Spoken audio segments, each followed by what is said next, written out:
സിനിമയുടെ ത്രില്ലർ സിനിമയുടെ ദൃശ്യം 3 പോലുള്ള സിനിമയുടെ ക്ലൈമാക്സ് പോലെ ഏകദേശം 10 ദിവസത്തോളം നമ്മളെ മുൾമുനയിൽ നിർത്തിയിട്ടാണ് ആ സന്തോഷിപ്പിക്കുന്ന വിവരം നമ്മളുടെ ചെവികളിലെത്തിയത്. ഏതായാലും നമ്മൾ പറവൂർക്കാർക്ക് അഭിമാനത്തോടു കൂടി പറയാം, ഒരു പുഞ്ചിരിക്കുന്ന മുഖമുള്ളൊരു മുഖ്യമന്ത്രിയെ കേരളത്തിന് നൽകി. ഞാനിപ്പോ ആലോചിക്കുന്നത് ഇത് നേരെ ഓപ്പോസിറ്റായിരുന്നു കരുതുക. നേരെ ഓപ്പോസിറ്റ്. 102 സീറ്റില്ല.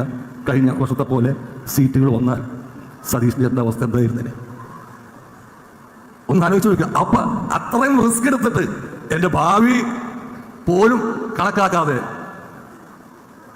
അദ്ദേഹം എടുത്ത വെല്ലുവിളികൾ അതിന് അഭിനന്ദിക്കാതെ വയ്യ.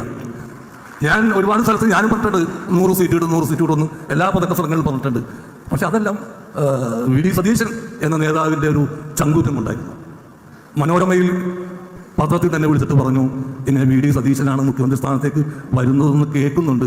അപ്പോൾ നിങ്ങൾ പരിചയമുള്ളതിൻ്റെ പേരിൽ ഒരു ഓർമ്മ ഒന്ന് എഴുതണമെന്ന് പറഞ്ഞു. അപ്പോൾ മറ്റന്നാളാണ് വന്നെങ്കിൽ ഇന്നാണ് അവർ വിളിക്കുന്നത്. അപ്പോൾ ഞാൻ പറഞ്ഞേക്ക് ഹോസ്പിറ്റലിൽ ചെക്കപ്പിന് പോകണം, ഞാൻ ഇന്ന് തന്നെ എഴുതി തരാമെന്ന് പറഞ്ഞു. അന്ന് പ്രഖ്യാപിച്ചിട്ടില്ല.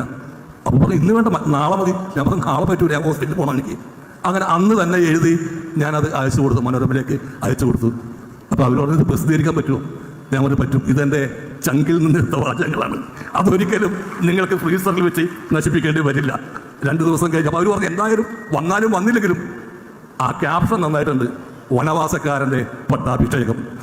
സത്യത്തിൽ അതാണ് നടന്നത്.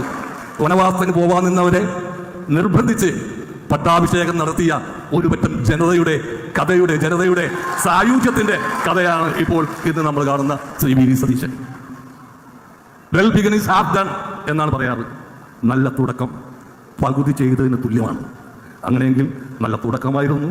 അതിമനോഹരമായിട്ട് ഇനിയുള്ള വർഷങ്ങൾ പോകട്ടെ എന്ന് ആശംസിച്ചുകൊണ്ട് ഈ പുഞ്ചിരി, അദ്ദേഹത്തിൻ്റെ മുഖത്തുള്ള ഈ പുഞ്ചിരി, പാൽപുഞ്ചിരി എന്ന് പറയാം, അത് മായാതെ തുടർച്ചയായി സൂക്ഷിച്ച് മുന്നോട്ട് പോകാൻ എല്ലാവിധ ആശംസകളും നേർന്നുകൊണ്ട് വാക്കുകൾ ഉപസംഹരിക്കുന്നു.